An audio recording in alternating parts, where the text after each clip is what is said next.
Assalamualaikum warahmatullahi wabarakatuh. Halo semuanya, perkenalkan kami dari kelompok 2 Program Studi S1 Kebidanan Universitas Bakti Kencana. Pada kesempatan kali ini, kami akan mempresentasikan hasil karya tulis ilmiah populer dalam mata kuliah Bahasa Indonesia yang berjudul Menjaga Masa Depan Sehat, Pentingnya Edukasi Kesehatan Reproduksi bagi Remaja. Sebelum masuk materi, saya ingin memperkenalkan anggota dari kelompok 2. Kelompok kami terdiri dari 4 orang. Yang pertama yaitu ada saya sendiri, Neniska Rahayu Laksana dengan NIM 251 FI 11006. Yang kedua yaitu ada Hana Siti Aulia dengan NIM 251 FI 11007. Yang ketiga yaitu ada Valentina Aulia Putri dengan NIM 251 FI 11008. Dan yang terakhir yaitu ada Gita Nada Putriana Indah Pratama dengan NIM 251 FI 11009. Nah, sekarang kita masuk ke bagian pendahuluan. Di sini, saya Neliska Rahayu Laksana akan menjelaskan bagian pendahuluan, di mana menurut WHO pada tahun 2022, remaja adalah masa transisi dari anak-anak menuju dewasa, yaitu antara usia 10 hingga 19 tahun.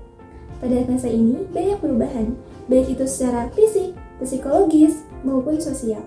Di saat yang sama, remaja mulai penasaran tentang tubuh dan hal-hal yang berkaitan dengan seksual. Sayangnya, masih banyak yang pemahaman tentang kesehatan reproduksinya rendah.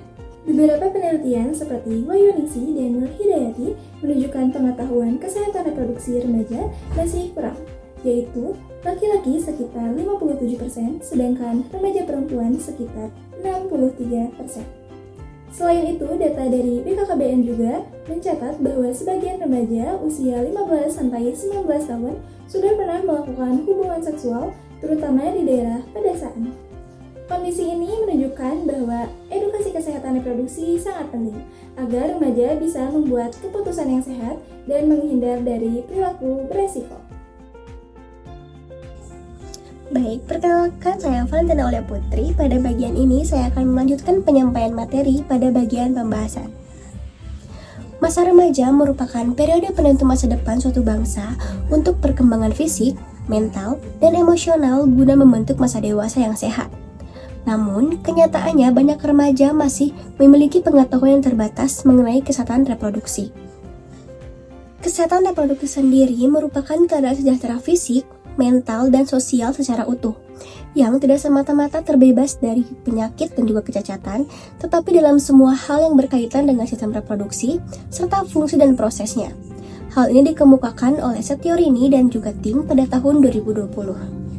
Ruang lingkup kesehatan reproduksi meliputi pelewatan alat reproduksi, pemahaman masa pubertas, pencegahan kehamilan tidak diinginkan, serta penghindaran penyakit menular seksual, IMS atau HIV. WHO menekankan pentingnya CSR sejak dini karena efektif meningkatkan pemahaman remaja tentang tubuh, orientasi seksual, dan kesehatan. Manfaat utamanya meliputi meningkatkan sikap positif terhadap kesehatan reproduksi, menunda aktivitas seksual dan mengurangi jumlah pasangan, meningkatkan penggunaan kontrasepsi dan kondom, yang terakhir mengurangi homofobia serta kekerasan dalam hubungan. Perkenalkan, nama saya Gita Nada Putriana Indah Pratama. Di sini saya akan menjelaskan apa aja sih peran sekolah dan orang tua dalam menjaga kesehatan reproduksi pada remaja. Nah, pada peran sekolah ini berperan menyediakan pendidikan seks yang sesuai dengan usianya dan menciptakan lingkungan suportif untuk mendiskusikan topik yang sensitif yang sulit dibicarakan di rumah. Nah, untuk peran orang tua di sini memberikan bimbingan pribadi dan komunikasi terbuka yang terbukti efektif mengurangi perilaku seksual berisiko dan kehamilan yang tidak direncanakan. Nah, untuk kolaborasinya di antara kerjasama keduanya antara sekolah dan orang tua itu memastikan remaja mendapatkan teori dari sekolah dan dukungan emosional dari rumah.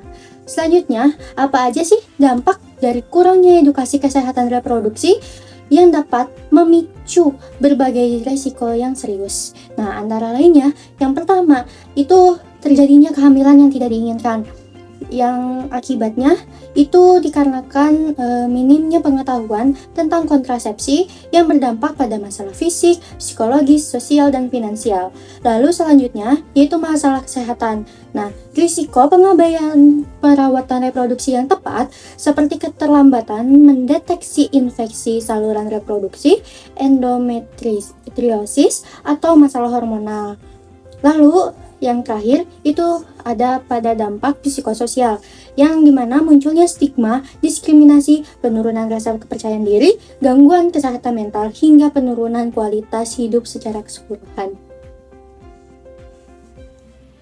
Saya, Hana Siti Aulia, akan membahas kesimpulan masa remaja.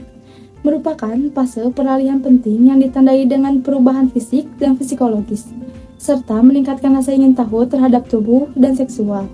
Pendidikan kesehatan reproduksi juga sangat diperlukan untuk membantu remaja memahami tubuhnya, bersikap tanggung jawab, dan menghindari perilaku beresiko.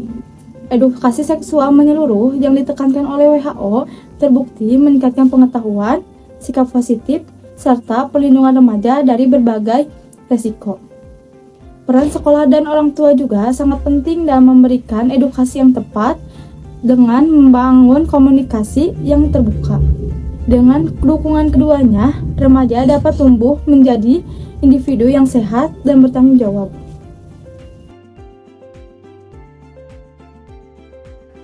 Berikut adalah daftar rujukan yang kami gunakan sebagai acuan dalam penyusunan karya tulis ilmiah populer kami. Demikian presentasi dari kami. Terima kasih atas perhatiannya. Semoga bermanfaat. Wassalamualaikum warahmatullahi wabarakatuh.